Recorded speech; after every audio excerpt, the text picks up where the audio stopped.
Aujourd'hui, la Eloi d'un Rav très connu, Rabbi Avraham Azoulay.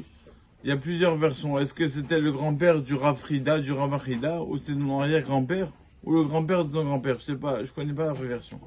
Mais ce Rav-là, le Rabbi Avraham Azoulay, et avait une signature qui avait signé en forme de bateau. Et on dit, Rabbi, pourquoi vous signez en forme de bateau?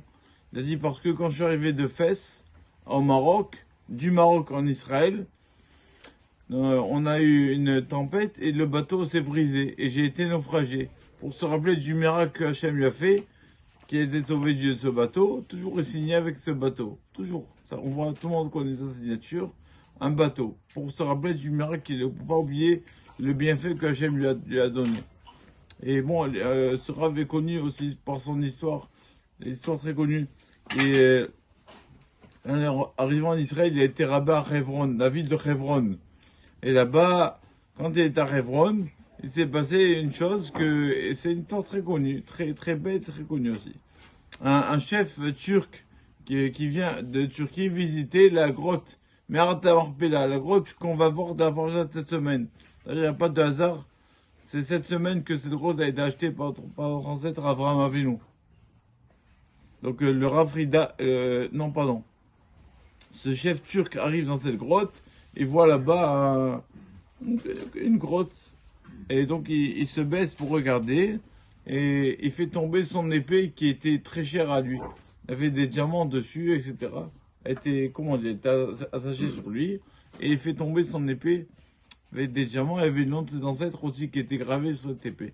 Donc il demande à ses gardes, remontez-moi mon épée qui est tombée en bas. Et donc on fait 3 gardes à turcs qui vont là-bas, qui vont dans ces grottes, et Dieu, et nous, Dieu préserve, ils ne remontent pas. Ils meurent là-bas. Et donc il demande et dit, je voudrais qu'un des juifs, il descende là-bas, me chercher mon épée. Comme ça, et donc on fait un tirage au sort dans la ville de Hebron, qui est le Rav, la personne pieuse qui va aller pour qu'il remonte vivant. Et donc le tirage au sort tombe sur ce Rav, Rabbi Avraham Azoulay, que lui descende dans cette grotte-là pour ramener l'épée du chef turc. Et bien sûr, tout le monde pleure, tout le monde croit qu'il va mourir. Et lui, qu'est-ce qu'il fait? Il descend, et à la surprise de tout le monde, on le remonte avec une corde. Baruch Hashem, il arrive à remonter avec l'épée. Et il raconte ce qu'il a vu là-bas. Il dit, j'ai vu une personne là-bas, et je lui ai dit, qui es-tu? Et il a dit, je suis Eliezer, le serviteur d'Avraham. Donc le Rabbi Avraham Azoulay a mérité de voir Eliezer. Il lui a dit, le Rabbi a dit, bon, laisse-moi entrer. Je veux avancer. Il lui a dit, non, il y a les patriarches là-bas, tu peux pas avancer voir les patriarches. Maintenant, ils sont en train de laisser tranquille les patriarches. Il l'a pas laissé rentrer. Il lui a dit, toi, bon, par contre, reviens demain. Demain, tu seras accepté ici. Et Rabbi Avraham Azoulay est remonté avec la corde. Et donc, il savait lui qu'il allait mourir le lendemain. Donc, c'était justement la semaine de Chaye Sarah, de la paracha de cette semaine, où Avram a acheté cette grotte-là.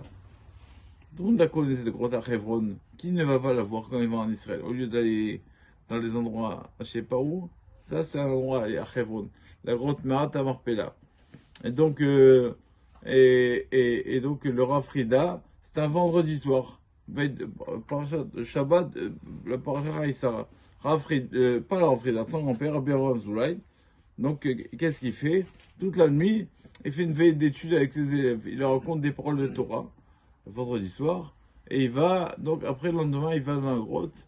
Et lui-même sait qu'il ne remontera pas. Parce que hier, on lui a dit, toi, demain, tu reviens. Donc, il savait, lui, qu'il ne remontera pas. Il s'est habillé de linceul, lui-même, c'est un seul. Et donc, il est descendu là-bas. Et il est décédé, d'ailleurs, ce soir-là. Bon, c'est une histoire très connue. Je pense que tout le monde la connaît. Mais ça tombe toujours pendant la semaine de la paracha Sarah. Cette semaine de la paracha, on traite de cette grotte.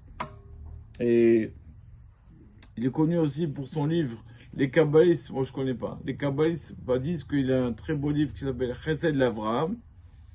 Ce livre-là, il paraît qu'il est très beau. Ce livre-là, il a écrit quand il s'est sauvé de Hebron. Il y avait, comment on dit, l'épidémie, le choléra, c'est ça, comme ça on l'appelle. Il y avait le choléra, et il s'est sauvé dans la ville de Gaza. C'est pas Gaza de maintenant, Gaza d'avant. On dit qu'il y avait une synagogue là-bas. Donc il s'est sauvé là-bas, il a écrit son livre de Kabbale sans aucune source, sans aucun livre. Tout dans la tête il y avait. Il a écrit son livre, Chesed l'Avram. C'est que son mérite nous protège, Amen. Amen.